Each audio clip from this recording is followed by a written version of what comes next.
progression number 2 of course management slash strategy is routine building. And why routines are so important is because routines are what is going to help the player in high pressure situations. And the result that that player has in those moments is a reflection on how well they've developed a routine. Now, this is pre-shot routine and post-shot routine. These routines, again, will help the player in those higher tense situations, whether it's being anxious, being excited, being nervous, any sort of emotion that kind of ups the heartbeat and all those kind of things that go with high pressure golf or those moments we all live for as golfers. The routine is what's going to help you stay a little more level-headed, a little more calm in those moments, and still in that zone that we all are trying to look for. So in pre-shot routines, it's about think box and play box. There's a time and place to kind of strategize, game plan, take in all the information to then decide the shot, the club that you're going to hit, and the shot you're trying to execute. From there, you are then entering this new area where it is time to execute. We are no longer thinking, we are now doing. But you have to develop a routine so that you can bounce in and out of those two areas where you're thinking about the shot versus executing the shot. Whether it's a series of practice swings, whether it's developing a mental trigger or a physical trigger, whatever it is up to the player to develop a routine in their full swings, their short game, putting, every different situation that they're going to face on the course, or all the phases of the game. Full swing, short game, putting. There should be a routine. They don't have to be the same, but they need to have one that they can constantly repeat, and it feels like it's on a loop. This mental loop is what's going to help take over in these high tense situations where they are not thinking about the shot at hand. They've gone through the process of picking the target, again, kind of back in that think box. They've gone through that.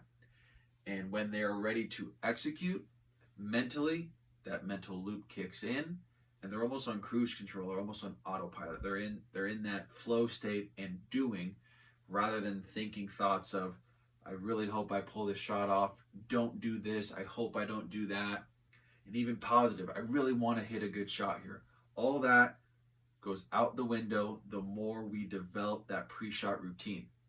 Again, the mental loop kicks in, that flow state, the zone, where they are very much in the moment. But it starts on the practice tee, going through the motions, whether it's writing down, what do I want my pre-shot routine to be? And then practicing that, going back and editing and making adjustments so it fits that player. Then from there, maybe it's verbalizing what the routine is out loud. I grip the club, I walk into the shot, I look once, whatever it is, and then slowly progress to doing it, and we're not even thinking about it anymore. Now, post-shot routine is just as important, because once the club hits the ball, it is no longer in our control. The ball is going to go wherever it goes, and it is out into the elements for the elements to influence. So whether it is a good shot or a bad shot, our reaction to that result is going to affect us going forward.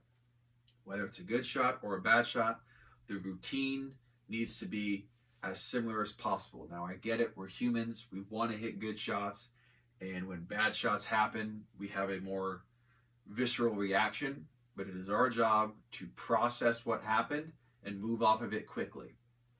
For example, I've heard of people give themselves, 10 steps and then they forget about it. Some people look at the horizon, exhale, and then they move on. Whatever it is, by the time you get to the next shot, you should forget about the previous one. That is the post-shot routine. And that is developed the same way. What do I want my post-shot routine to be? Or what do I think I want it to be? And even do the opposite. Well, what do I not want to do when a good or bad shot happens? And start there. But then it goes through writing it down, playing with it, editing it. What do you like? What do you not like in the post-shot routine? And then verbalizing it on the range, on the short game area, on the putting green. You hit a shot that you didn't like. Rehearse that post-shot routine. Does it fit who you are as the golfer and as a person? you have this 10-foot putt to win the tournament in practice, let's say, and it lips out. What is your post-shot routine? What is your reaction?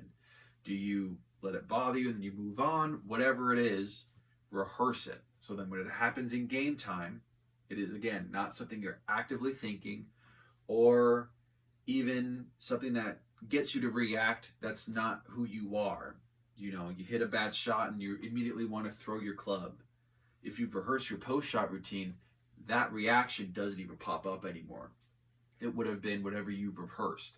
Maybe you kind of just laugh at it, move on, whatever it is.